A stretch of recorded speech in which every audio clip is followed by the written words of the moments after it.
Malaysian trip കഴിഞ്ഞ് ഞാൻ ഇപ്പോൾ കൊച്ചി ഇന്റർനാഷണൽ എയർപോർട്ടിൽ എത്തിയിരിക്കുകയാണ്. വളരെ കാലത്തെ ആഗ്രഹമായിരുന്നു മലേഷ്യ വിസിറ്റ് ചെയ്യണം, അവിടെ കറങ്ങണം എന്നൊക്കെ, ഒരു ഇന്റർനാഷണൽ ട്രിപ്പ്. അപ്പോൾ ഇപ്രാവശ്യം നമ്മൾ പോയത് ബിയോണ്ട് വെക്കേഷനിൽ സൺലൈറ്റിന്റെ കൂടെയാണ്. ബസ് താമസത്തിനാണെങ്കിലോ ഓരോ പോയിന്റിൽ എത്താനാണെങ്കിലോ ഒരു മിനിറ്റ് പോലും ഞങ്ങൾ ഒരു സ്ഥലത്തും ലേറ്റ് ആക്കാണ്ട് എല്ലാ സ്ഥലവും കാണിച്ച് ഉള്ള സമയം മുഴുവൻ യൂട്ടിലൈസ് ചെയ്ത് മലേഷ്യ കോലാലംപൂർ മുഴുവൻ ഞങ്ങളെ കറക്കി തിരിച്ചു കൊണ്ടുവന്ന് ഇപ്പോൾ കൊച്ചിയിൽ ഞങ്ങൾ ലാൻഡ് ചെയ്തിരിക്കുകയാണ്. സൺലൈറ്റിനോട് പ്രത്യേകം നന്ദി അറിയിക്കുന്നു. ബിയോണ്ട് വെക്കേഷനും ഇനി ഒരു ടൂർ ഞങ്ങൾ പോകുന്നുണ്ടെങ്കിൽ അത് ബിയോണ്ട് വെക്കേഷനോട് തന്നെയായിരിക്കും. ബിയോണ്ട് വെക്കേഷൻ ടൂർസ് ആൻഡ് ട്രാവൽസിന്റെ മലേഷ്യ പാക്കേജ് 4 day 5 night പാക്കേജിൽ ഞങ്ങൾ back to return Cochin international എയർപോർട്ടിൽ തിരിച്ചെത്തിയിട്ടുണ്ട്.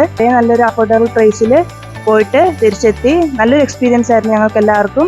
ഇനി നെക്സ്റ്റ് ടൂർ പോകുന്നുണ്ടെങ്കിലും ഈ ഒരു ട്രാവൽ ഏജൻസിയുടെ കൂടെ തന്നെ പോകാനാണ് ആഗ്രഹിക്കുന്നത്. നമ്മളെ കൂടെ 5 ദിവസം സൺലൈറ്റ് നമ്മളെ മൂത്ത ജ്യേഷ്ഠനായിട്ട് തന്നെ, നമ്മുടെ സഹോദരനായിട്ട് തന്നെ സൺലൈറ്റ് നമ്മളെ കൂടെ നടന്നത്. അത്രയും കെയറിങ്ങും എല്ലാവരോടും, ഇപ്പം പിന്നെ നമ്മുടെ വൈഫുമാരോടാണേലും നമ്മുടെ അനിയന്മാരും നിരീഷും അങ്കുസാനിയനാണ്, ഇവരെ എല്ലാവരും അത്രയും ഒരു ഏട്ടൻ്റെ സ്ഥാനത്ത് നിർത്തിയിട്ടാണ് സൺലൈറ്റ് നമ്മളെ കൊണ്ടുപോയത്. അടിപൊളി ടൂറാണ്. അടുത്ത വർഷം ടൂർ നമ്മൾ നിശ്ചയിച്ചിട്ടുണ്ട്. ഇത് സൺലൈറ്റിൻ്റെ കൂടെ അല്ലാതെ വേറെ ആരെ കൂടെ നമ്മൾ പോയില്ല. നല്ല ഫുഡുമാണ് എല്ലാം കൊണ്ടും. കാരണം നമ്മൾ എവിടെ ഡേറ്റ് ആയാലും സൺലൈറ്റ് ഒരു വാക്ക് നമ്മളെ പറ്റി ഒന്നും കുറ്റവും പറയില്ല. കാരണം നമ്മൾ ചേർത്ത് പിടിച്ച സൺലൈറ്റ് നമ്മളെ കൂടെ വരുന്നത്. അടിപൊളി ടൂർ.